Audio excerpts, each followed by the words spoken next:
Kaggeessituu basitti kennemerroonni koo Yeeyitti lattariiftee baatattee gatte saba koo Imimmaa roobsa mokkaamoo karra joora qophaasa Firdii jallateef nama dubbatu tokko nan kaasa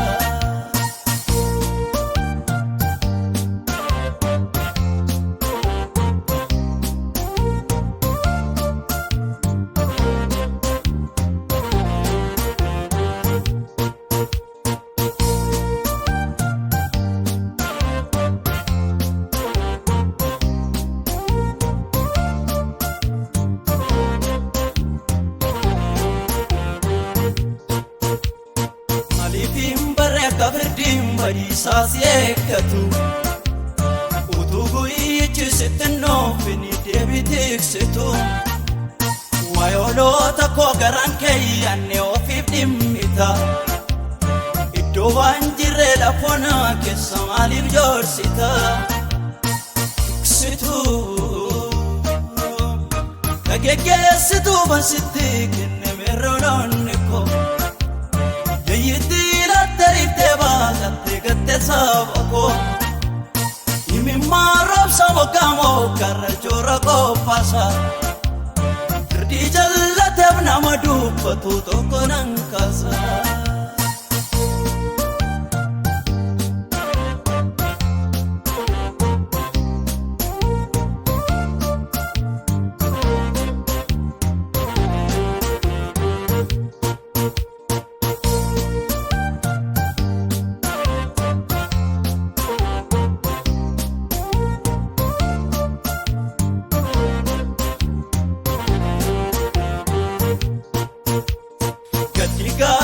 Wanta baay'ateef gungumaa deema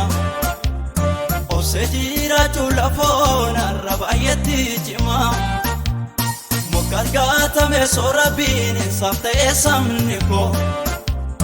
Imimmaan isaanii fuula koo ga'eera seegara koo Tiksituu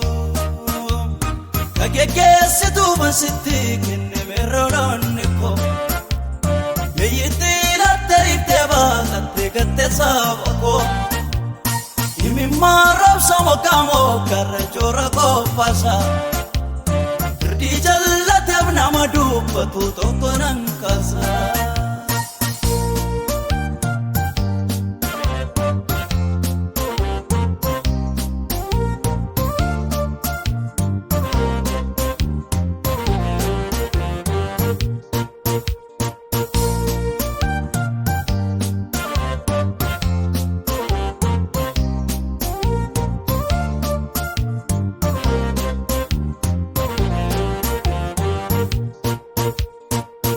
Fuuramsa tokko simbaa kan saba kooti Hoogganaa ta'e kan isaan bulchu leenca Daawiti Inna moosisee har'a mul'anne teellaadhaan dhufa Firdii jallisuun keessa isaan jiru saba koo fifa Tiksituu kaggeessituu basitti kennemerroonni koo Yeeyitti lattariiftee baatattee gatte saba koo Imimmaa roobsa mokkaamoo karra joora qophaasa Firdii jallateef nama dubbatu tokko nan kaasa